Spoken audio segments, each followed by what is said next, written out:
पीले दांत वाली बहू। रंजना कभी ब्रश नहीं करती थी। उसे कितनी बार उसके माँ बाप ने डांटा, लेकिन उसका कोई असर उस पर होता ही नहीं था, जिस कारण से उसके दांत पीले पीले हो जाते हैं। शादी के बाद। अरे बहू, वैसे तो तुझ में कोई कमी नहीं है, पर तेरे दांत इतने पीले कैसे हैं बेटा? कैसे मतलब? कोई सर्जरी थोड़ी ना कराई है। वो तो क्या नाम, मैं ब्रश नहीं करती थी तो पीले हो गए। अब क्या करूं? आप कहें तो लाल करवा लूं या फिर काले? यार ये क्या है, क्यों माँ से लड़ रही हो? लड़ रही हूँ? अरे मैं लड़ रही हूँ या ये बोल रही है कि दांत पीले हैं, पीले। अरे तपस्या थोड़ी ना की है इन्हें पीले करने के लिए। बकायदा ब्रश नहीं किया है 20 साल तक, तब जाकर। छी, कैसी बात कर रही हो? ये उस वक्त तो पीले नहीं थे जब हम लोग तुम्हें देखने आए थे। अरे तब साफ करवा लिया होगा डेंटिस्ट के पास जाकर। अब देखो कैसे पीले पीले लग रहे हैं। रंजना सास की तरफ गुस्से से देखती है। फिर शुरू हो गई पीले पीले पीले।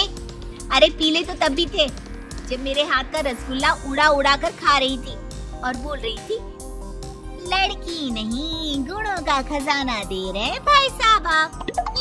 खैर, अब वो लोग करते भी तो क्या करते, पीले दांत वाली बहू पल्ले पड़ी थी तो झेलना तो था ही।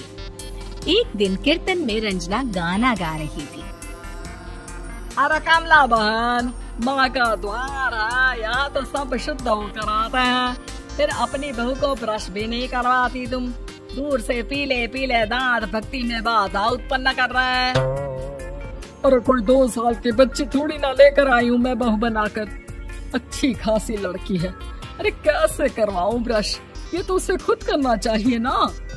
अब माँ बाप तो इसके जैसे तैसे निपटा दिए, ये नहीं सोचा कि सास कैसे संभालेगी। सास बहू को लेकर घर आ जाती है, लेकिन सोच लेती है कि अब इसे लेकर कहीं नहीं जाएगी। अगले रोज बहू कहती है, अरे क्या हो गया, मंदिर नहीं जाना क्या? कीर्तन का वक्त हो रहा है। मेरी मधुर वाणी से कान्हा जी जागते और सोते हैं। आप तो जानती है ना उनकी भक्ति में कितना मन लगता है मेरा। वो क्या है ना, तबीयत ठीक नहीं लग रही है मेरी, आराम करूंगी मैं। तबीयत ठीक नहीं लग रही? अभी तो मिथुन के गाने पर नाच रही थी आप, और अब बोल रही है कि तबीयत ठीक नहीं लग रही। अरे भक्ति में मन लगा लो सासू माँ, ऊपर जाना है, क्या मुंह दिखाओगी आप? हाँ? सास को बहू की बात पर गुस्सा आ जाता है। मैं क्या मुंह दिखाऊंगी, इसकी चिंता तो ना कर, समझी?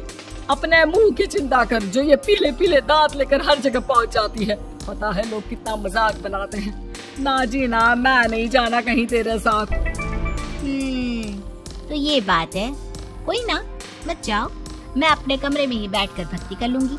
ऊपर वाला दांत थोड़ी ना देखता है, मन देखता है, भावना देखता है। और अरे बस बस, तू सब कुछ दिखा, बस ये सफेद चमकदार दांत ना दिखाना किसी को, है? जा यहाँ से। बहू को सास की बात का कोई फर्क नहीं पड़ता, वो तो जैसी थी वैसी ही रह जाती है।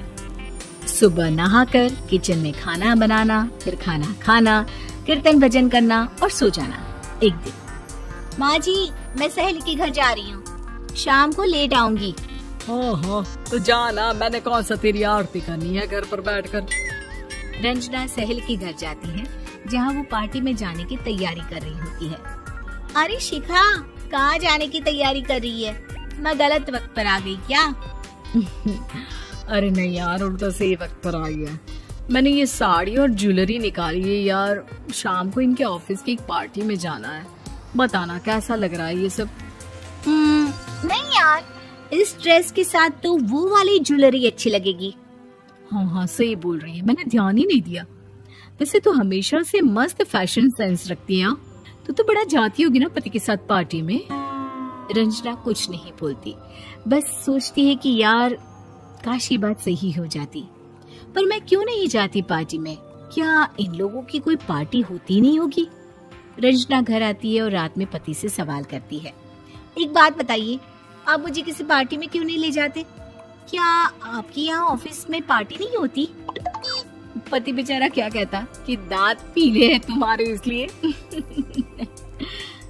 अरे कोई पार्टी होती नहीं हम लोगों के ऑफिस में, तो कहाँ से लेकर जाऊं? और मार्केट, मॉल, कहीं वीकेंड घूमना, कहीं तो। अरे यार सारे हफ्ते में एक छुट्टी मिलती है, तो सोचता हूँ कि आराम ही कर लूं। क्यों? रंजना मन मार के रह जाती है। पहले कभी सास के साथ मंदिर जाया करती थी, लेकिन वो भी सास ने ले जाना बंद कर दिया। घर बैठी बैठी रंजना बोर हो जाती है। तभी उसे आइडिया आता है और वो मायके जाने का सोचती है। सासू माँ, 2 दिनों के लिए मम्मी के घर जा रही हूँ। अच्छा ठीक है, आराम से जा। और हाँ, माँ से कुछ अच्छी आदत सीख कर आना कि कैसे शरीर के हर भाग की तरह दांतों की सफाई भी जरूरी होती है, समझी? शुरू हो गई ना आप। वो लोग आपकी तरह नहीं है कि छोटी छोटी बात का बतंगड़ बना दे। उन लोगों के लिए मैं मायने रखती हूँ, ना कि मेरे पीले पीले दांत। रंजना माँ को बिना बताए उन लोगों को सरप्राइज देती है, लेकिन जैसे ही वो दरवाजे पर पहुँचती है, अंदर देखती है कि घर वाले कहीं जा रहे होते हैं। अब माँ, काश रंजना दीदी के दांतों वाली प्रॉब्लम नहीं होती, तो वो भी हम लोगों के साथ चलती ना बुआ जी की बेटी की शादी में। हाँ बेटा, लेकिन अब उसे कौन समझाए कि उसको उसके पीले दांत नहीं दिखते, लेकिन उसके आसपास के लोगों को कितना एम्बैरेसिंग फील कराते हैं।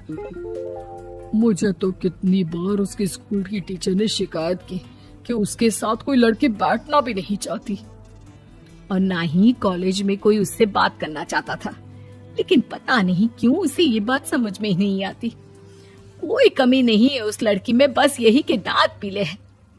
वो तो भला हो जीजा जी और उनकी माँ का, जो दीदी को जैसी है वैसे ही रखा हुआ है। रंजना को अपने घर वालों की बात सुनकर बहुत दुख होता है। वो सोचती है कि वो क्या करे, लेकिन फिर वो सीधा डेंटिस्ट के पास जाती है, अपने दांत चमकाती है और कसम खाती है कि वो रोज ब्रश करेगी। अरे क्या हो गया? तुम तो 2 दिनों के लिए गई थी ना, पर कोई ना, अच्छा है, चलो आ गई तो। रंजना सास के सामने आकर खड़ी हो जाती है और पूरी स्माइल करती है, उसके चमकदार दांतों को दिखाती हुई। चले मंदिर। माँ, मुझे माफ कर दीजिए, मैंने आप लोगों को बहुत एम्बैरेसिंग फील करवाया। मैं आज से रोज ब्रश करूंगी।